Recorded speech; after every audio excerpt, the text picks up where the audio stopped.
याद रखेगी। हम व्यापारी बन के आए, फिर राजनीति आई और फिर बनी सल्तनत। आगे क्या हुआ, ये जानने के लिए पूरा वीडियो देखना।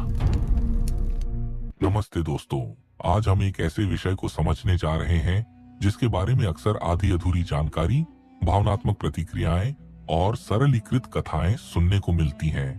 सवाल है, भारत में मुस्लिम कैसे आए?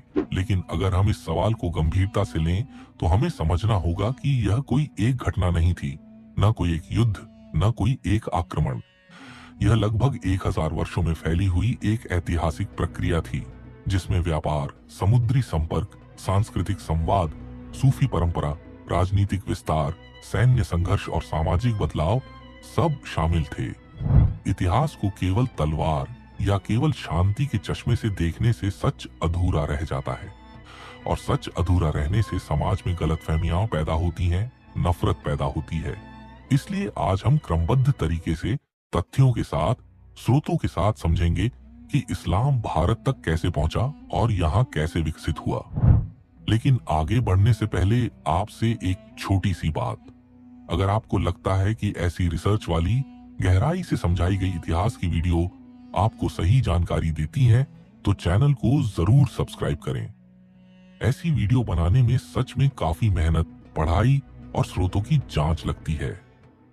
आपका सब्सक्राइब इस काम को आगे बढ़ाने की ताकत देता है। अब चलते हैं असली सवाल की ओर। सबसे पहले हमें यह समझना होगा कि भारत और अरब के बीच संबंध इस्लाम के जन्म से भी पहले के हैं। यह बात बहुत कम लोग जानते हैं।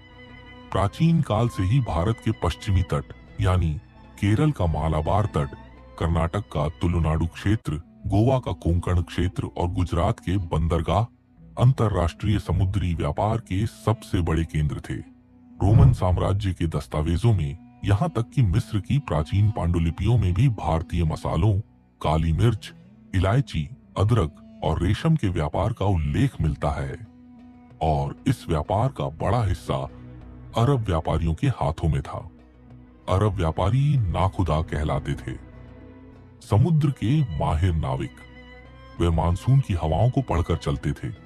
गर्मियों में दक्षिण पश्चिम मानसून उन्हें अरब से भारत लाता था और सर्दियों में उत्तर पूर्व मानसून उन्हें वापस ले जाता था।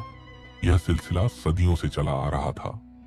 तो जब 7वीं सदी में अरब प्रायद्वीप में इस्लाम का उदय हुआ तो यह व्यापारिक संबंध पहले से ही मजबूत थे। पैगंबर मोहम्मद के समय में और उनके बाद भी अरब व्यापारी भारत आते रहे। अब वे मुस्लिम थे। वे अपने साथ व्यापारिक सामान के साथ साथ अपना धर्म भी लाए। लेकिन यहाँ एक बहुत महत्वपूर्ण बात है। उनका उद्देश्य धर्म फैलाना नहीं था, वे व्यापारी थे। उन्होंने केरल के राजाओं से अच्छे संबंध बनाए। स्थानीय समाज ने उन्हें सम्मान दिया क्योंकि वे व्यापार लाते थे, रोजगार लाते थे।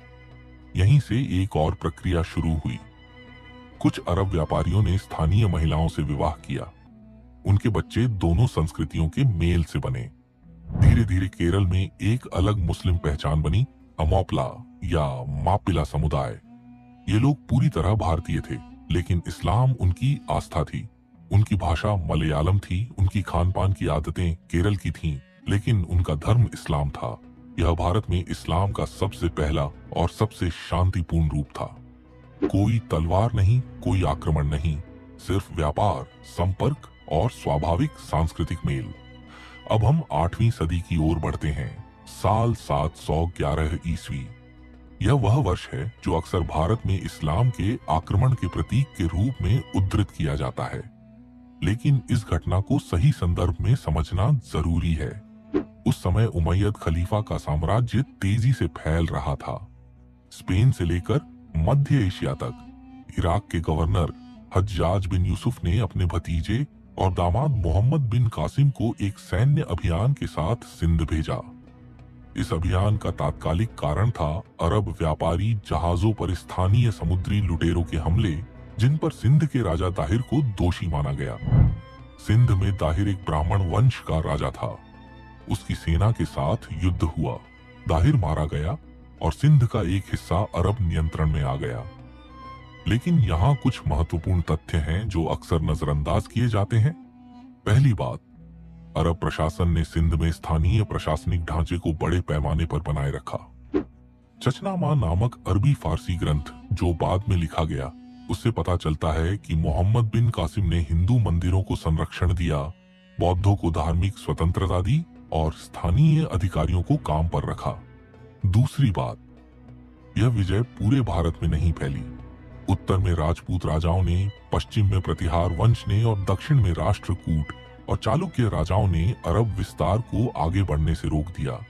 इसलिए यह कहना कि 711 में भारत मुस्लिम हो गया, यह ऐतिहासिक रूप से पूरी तरह गलत और भ्रामक है। यह एक सीमित क्षेत्रीय घटना थी जिसका असर भी कुछ दशकों तक ही टिका। इसके बाद अरब शासन धीरे धीरे कमजोर पड़ा। 10वीं और 11वीं सदी में मध्य एशिया में एक नई शक्ति उभरी, तुर्की और अफगान शासकों की। गजनी साम्राज्य का केंद्र था वर्तमान अफगानिस्तान में। महमूद गजनी ने 997 ईस्वी से लेकर 1030 ईस्वी के बीच भारत पर 17 बार आक्रमण किए। 17 बार, यह संख्या खुद बताती है कि उसका उद्देश्य क्या था।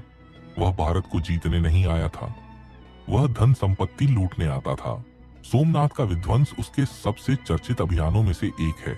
1025 ईस्वी में उसने गुजरात के सोमनाथ मंदिर पर आक्रमण किया और वहां से अपार धन लूटा। यह एक राजनीतिक और आर्थिक कदम था, धार्मिक योजना उतनी नहीं, क्योंकि उसी महमूद गजनी ने हिंदू सैनिकों को अपनी सेना में रखा, हिंदू प्रशासकों को नौकरशाही में जगह दी। इतिहासकार रोमिला थापर ने इस पर विस्तार से लिखा है कि सोमनाथ के विध्वंस को बाद में जितना धार्मिक रंग दिया गया वह उतना था नहीं। यह एक जटिल राजनीतिक घटना थी। महत्वपूर्ण बात, महमूद ने भारत में स्थायी राजनीतिक ढांचा नहीं बनाया। वह हर बार लूटकर वापस चला गया। उसके आक्रमणों से उत्तर पश्चिम भारत अस्थिर हुआ, मनोवैज्ञानिक प्रभाव पड़ा, लेकिन व्यापक धार्मिक या सामाजिक परिवर्तन नहीं हुआ। अब हम आते हैं उस मोड़ पर जो वास्तव में निर्णायक था। 12वीं सदी के अंत में मोहम्मद गौरी का आगमन हुआ।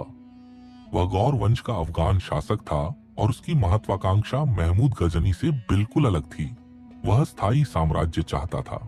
1191 ईस्वी में तराइन के पहले युद्ध में उसे पृथ्वीराज चौहान के हाथों हार का सामना करना पड़ा, लेकिन वह हार कर नहीं गया। 1192 में तराइन के दूसरे युद्ध में उसने पृथ्वीराज चौहान को परास्त किया। यह एक ऐतिहासिक पल था। इस जीत के बाद उसके विश्वस्त सेनापति कुतुबुद्दीन ऐबक ने दिल्ली में सत्ता की नींव रखी। 1206 में मोहम्मद गौरी की हत्या के बाद ऐबक ने खुद को स्वतंत्र सुल्तान घोषित किया। यही दिल्ली सल्तनत की वास्तविक शुरुआत थी। दिल्ली सल्तनत लगभग 320 वर्षों तक चली, 1206 से 1526 तक। इस दौरान 5 वंश आए: गुलाम वंश, खिलजी वंश, तुगलक वंश, सैयद वंश और लोधी वंश। इस पूरी अवधि को समझने के लिए कुछ जरूरी बातें जाननी चाहिए। पहली, शासन वर्ग मुस्लिम था, लेकिन जनसंख्या का बड़ा हिस्सा हिंदू रहा। किसी भी काल में जबरन सामूहिक धर्मांतरण के ठोस ऐतिहासिक प्रमाण नहीं मिलते। दूसरी, प्रशासन में हिंदू अधिकारियों की भूमिका बनी रही। कई राजपूत, ब्राह्मण और बनिया समुदाय के लोग सल्तनत प्रशासन में काम करते थे। तीसरी, अलाउद्दीन खिलजी, जिसे अक्सर कट्टर शासक के रूप में दिखाया जाता है, उसकी नीतियां मुख्यतः आर्थिक और राजनीतिक थीं। उसने बाजार नियंत्रण नीतियां लागू की जो सभी पर लागू थीं, मुस्लिम या हिंदू। चौथी, फिरोज शाह तुगलक जैसे शासकों ने कुछ मामलों में धार्मिक कट्टरता दिखाई, लेकिन यह पूरे सल्तनत काल की पहचान नहीं थी। अब हम उस पहलू पर आते हैं जो शायद सबसे ज्यादा प्रभावशाली रहा, सूफी आंदोलन। सूफी इस्लाम की एक आध्यात्मिक धारा थी जो बाहरी कर्मकांड से ज्यादा आंतरिक ईश्वर प्रेम पर जोर देती थी। ये संत दरबारों से दूर रहते थे। वे अमीर उमरा की संगति नहीं, आम जनता की संगति पसंद करते थे। भारत में आने वाले प्रमुख सूफी सिलसिले थे चिश्तिया, सोहरावर्दिया, कादिरिया और नक्शबंदिया। चिश्तिया सिलसिले के ख्वाजा मोइनुद्दीन चिश्ती अजमेर में बसे। उनकी दरगाह आज भी लाखों हिंदू मुस्लिम सिख तीर्थ यात्रियों की आस्था का केंद्र है। वे संस्कृत श्लोकों का अर्थ समझते थे, स्थानीय भाषा में संवाद करते थे और ऊंच नीच का भेद नहीं मानते थे। दिल्ली में हजरत निजामुद्दीन औलिया का प्रभाव इतना गहरा था कि कई सुल्तान उनसे डरते थे। उनके पास राजनीतिक शक्ति नहीं थी, लेकिन नैतिक शक्ति असीमित थी। जब उनसे एक बार किसी ने पूछा कि आपको इतने लोग क्यों मानते हैं, तो उन्होंने कहा था, हम किसी को अपने पास नहीं बुलाते, लोग खुद आते हैं। बंगाल में शाह जलाल, पंजाब में बाबा फरीद, सिंध में लाल शहबाज कलंदर, ये सभी सूफी संत थे जिनका प्रभाव आज भी जीवित है। इन संतों की खास बात यह थी कि उन्होंने स्थानीय संगीत, कविता और कला को इस्लाम के विरुद्ध नहीं माना। कव्वाली परंपरा यहीं से आई। हिंदी, पंजाबी, बंगाली और सिंधी में आध्यात्मिक काव्य लिखा गया। इस प्रकार इस्लाम एक विदेशी विचार नहीं रहा, वह भारत की मिट्टी में रंग गया।